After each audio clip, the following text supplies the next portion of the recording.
We live in an amateur radio world with attractive radios that lure you and beguile you with attractive little clear cases such as these, but are actually kind of dirty. And you think to yourself, Josh, what the heck are you talking about? What is it? What is this? This radio is totally clean. It's not the physical aspect, the physical nature of the radio that's dirty. It's the signal that it's putting out. This puts out spurious emissions, and technically, this radio is against the rules within the FCC. So much so that you can actually hear this radio's frequency. What's listed here, you will hear the signal on adjacent frequencies. Yeah, you could literally tune a receiver up, and if you want to hear me do it, go check out my review of the TalkPod that I posted a couple months back. To do that, though, I needed to use some test equipment. In the past, I have used what's called a Tiny SA, a simple little touchscreen device. The SA in Tiny SA stands for Spectrum Analyzer. And the fact that we live in a world where you can pack a Spectrum Analyzer in your shirt pocket is crazy. I have a much larger Spectrum Analyzer behind me, a couple of decades old, and it is the size of a large boombox or large suitcase. And it's about as heavy to boot. Using things like a Spectrum Analyzer, we can do a transmit test into it that tells us where the spurs, the spurious emissions are, and that tells us, hey, this radio's dirty. That's where this claim comes from that I made on that video. Today, we're not looking at the Tiny SA, although I have talked about this in the past. We're taking a look at its bigger brother, the Tiny SA Ultra. And there it is up against the TalkPod and up against its little brother. Let's look at the screen comparison. Look at that comparison. This not only will let us do that spurious emissions test, which you all care about in the videos you watch, by the way, thanks for watching the videos, but this lets us do a couple of other things and test at different frequencies than we could with the Tiny SA. So let's go to the tabletop and talk about this really cool piece of kit. This is my Tiny SA Ultra. I'll do a size comparison in a little bit, but here's my hand next to it. And the point of this is to measure the intensity of signals that are either coming into it piped in via coax or with this little aerial that we have here. I have a radio that's right next to it, and if I key it up, we see some activity, right? Some spikes with little flags on the end, and if I get close, if I get further away, the intensity goes down. If I get close, intensity goes up. We can use this device to tell us a couple of things, right? The intensity of not just the main frequency of the transmitting radio, which in this case was 146.520, but also the harmonics that RF devices sometimes have if they're not following the appropriate FCC standards. And that's one of the major things we use a device like this, a spectrum analyzer, for, is it gives us insight into how good in following the FCC rules a radio can be. And I actually have another radio here, another TalkPod, believe it or not, that is hooked up to be a bit more accurate. So I'm going to swap out the aerial for a bit of coax. I can tell the SA Ultra here to measure harmonics. I give it a fundamental frequency for our test, which is going to be 146.520 megahertz. So if I transmit, 146.520 is the fundamental frequency at 146.4, around that area, which is what we expect.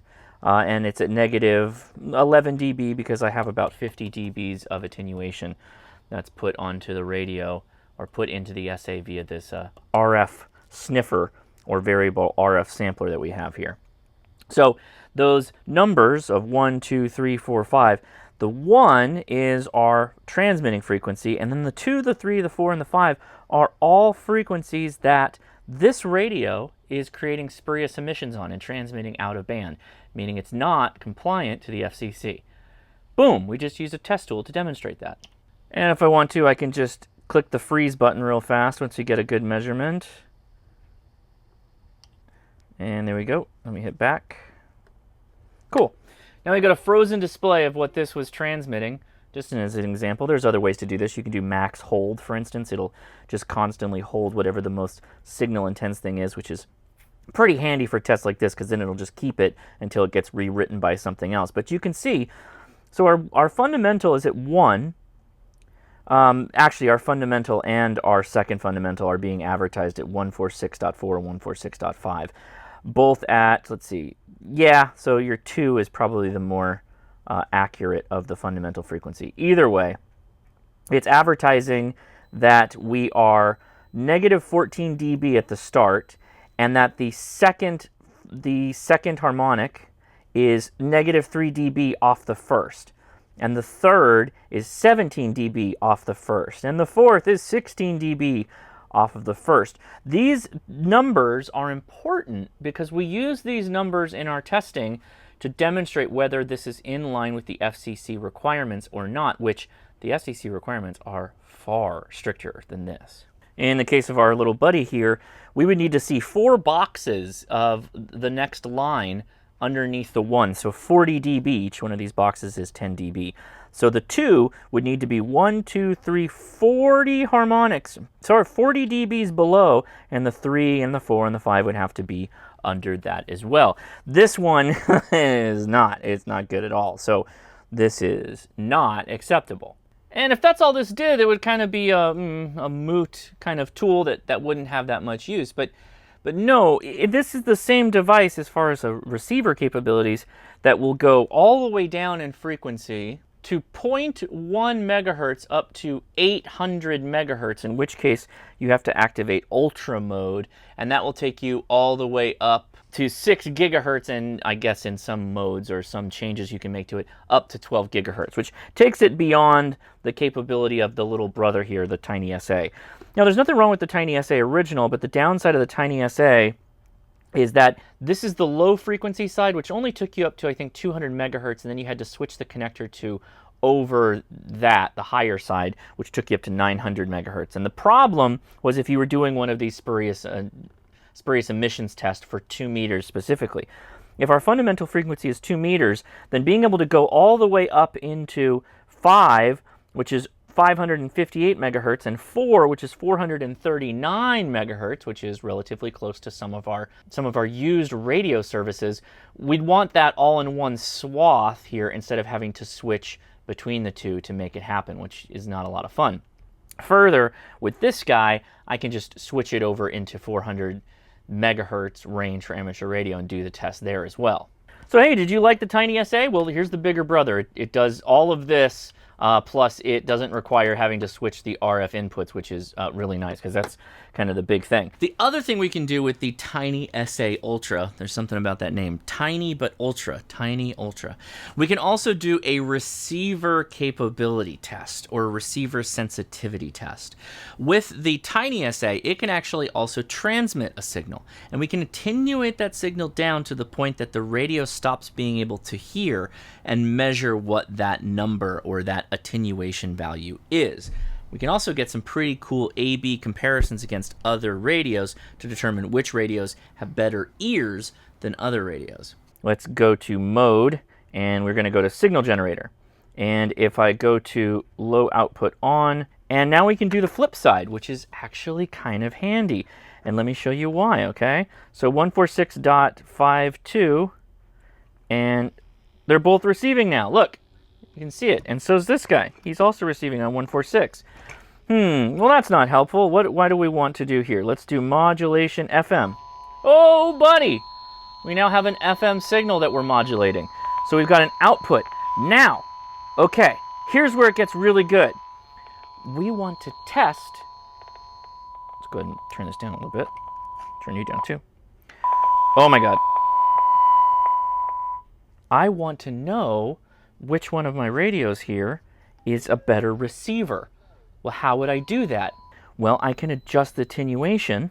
Once I have adjusted the attenuation on these, I can get an idea of which one hears deeper into the noise.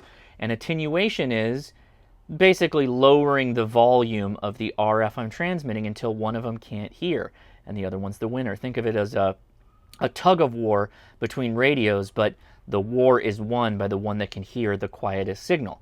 Let's test it with a different radio. And here's what a slightly more productive test looks like here. We have an attenuator, in this case, a 40 dB, 10 watts, so it can handle up to 10 watts attenuator with an RF line that goes from here to there. I'm going to crank down the level to negative 14, and we're going to turn it on. Now we see nothing, right? When we see that light come on, that'll give us an idea that, you know, we're getting an actual signal. We're still transmitting on FM, so we're going to start to raise it up a little bit till we hear it. 82 dB, negative 85, negative 89, and the signal's gone. So that's about what you could say this is able to receive, negative 89 dB down into the noise, give or take. Oh, 86, what happened? Did we lose it again?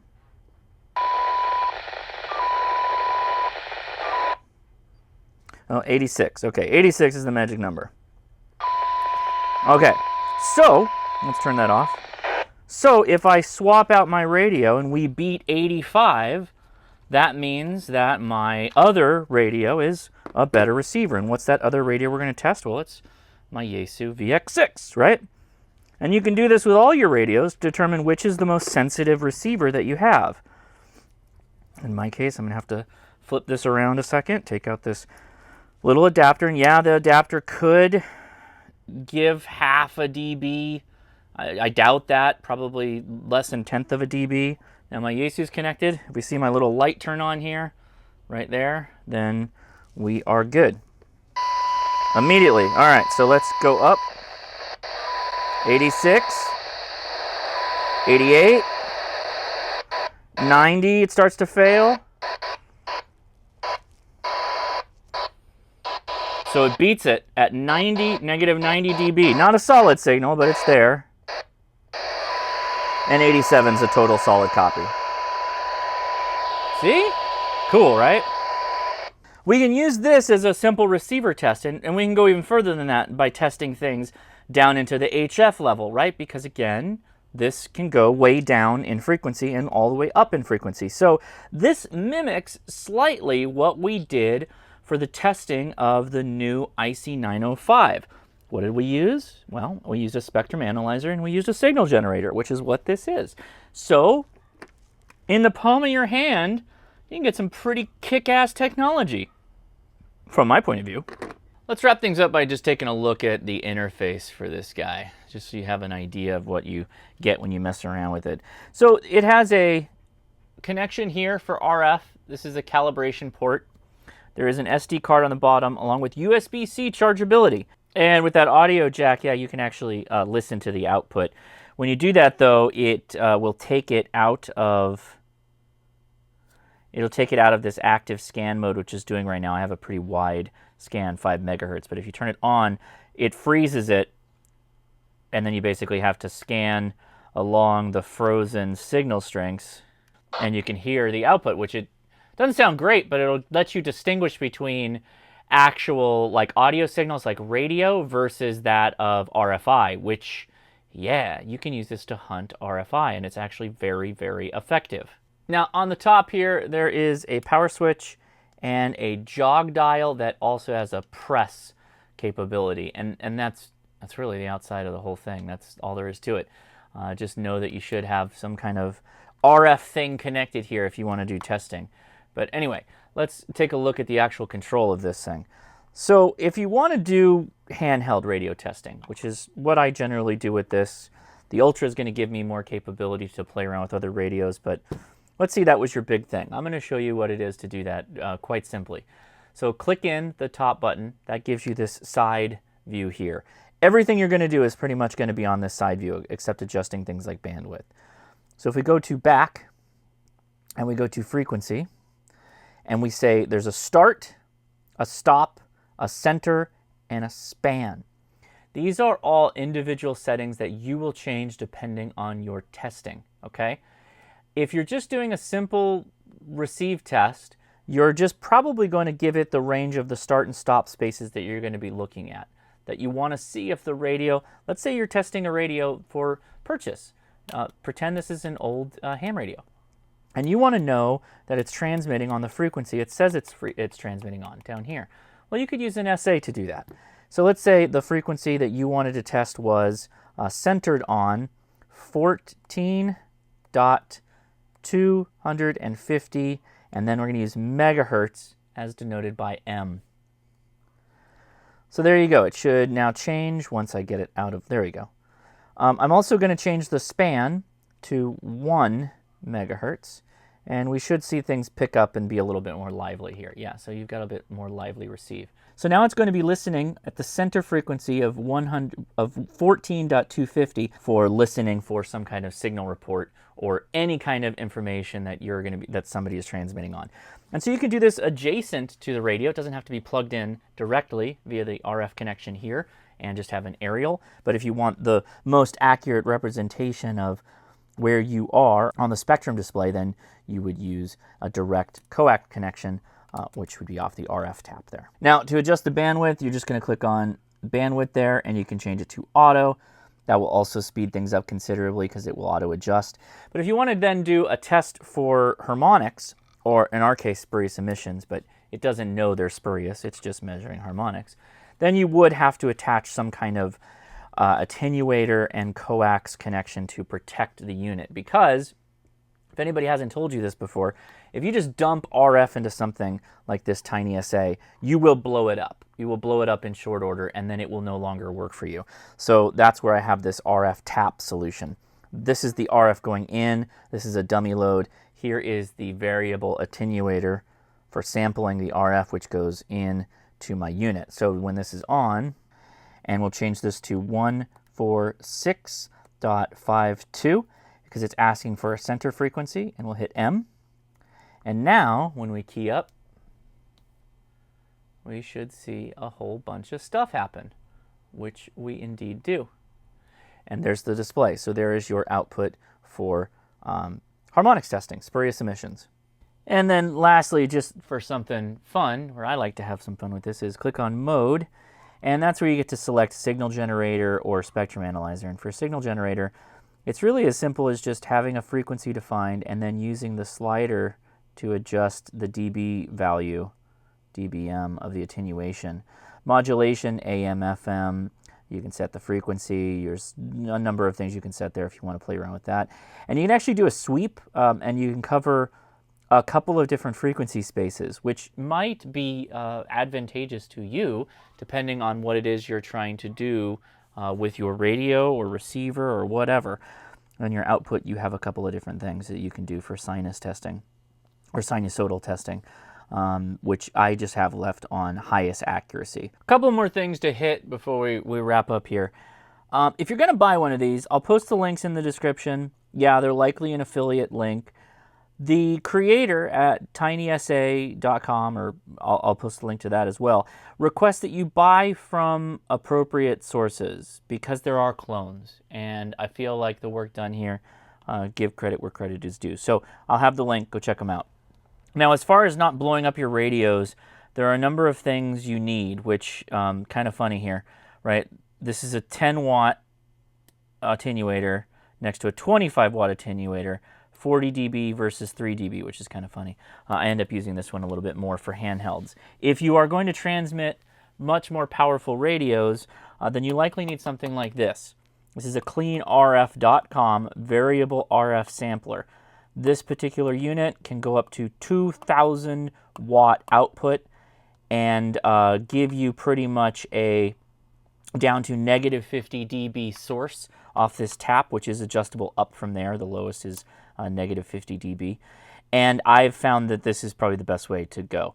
Now, does this add some variability that some of these standards don't have? Sure. Is it likely good enough for what we do in amateur radio, at least for what I do, with regards to testing handhelds and whatnot? Yeah, without a doubt. So that's what I'll say about that. If you like saving your radios and all this stuff on both sides, saving your test piece of equipment and your radios, if you're doing a transmit back and forth with the signal generator, this is probably a good way to go. Now, with that said, if you're just testing $25 radios, this kind of thing may not be necessary. I get it and use it because I make YouTube videos, right, that you're watching right now. This is likely going to have more value. This can have value for both working on amplifiers with oscilloscopes. This will have value for spectrum analyzers, all kinds of value with this variable RF sampler. So there you go. All in all, this is an upgrade, I think, from the Tiny SA. I am quite happy with this. And in fact, I'm going to be reviewing a Nano VNA pretty soon that's a similar size that also I think is really the sweet spot. This is perfect size-wise. I love it. This is exactly what we want to see on this kind of stuff. Big, bright screen, not too small, but not too big, right? It's just kind of the Goldilocks of this testing equipment. So there it is, the Tiny SA Ultra, recommended by me. Links in the description. Now, I know this is not for everybody, but as a device goes, this is a fantastic gift to give another ham. Or if you yourself are looking for tools to better understand radio frequencies and how they work and how radios function, this would be a great thing to add to a wish list for Christmas or your birthday. I'll post a link in the description to the ones that I found that are from actual reputable sellers, because this is a Chinese product. There are many of these, and some of them are from fly-by-night companies, and the prices can vary significantly. So I hope you found the video insightful or helpful. If you did, the best way to show me is click that thumbs up just below the video and leave me a comment. Tell me what it is you found helpful. If you have more questions, leave me those questions. I take them and I use that to make future videos. I am Josh, amateur radio call sign KI6NAZ. Thank you so much for watching. And if you haven't subscribed, now would be a good time to do it. It's free. And if you don't like the videos, you can always unsubscribe. Until I talk to you again, 73.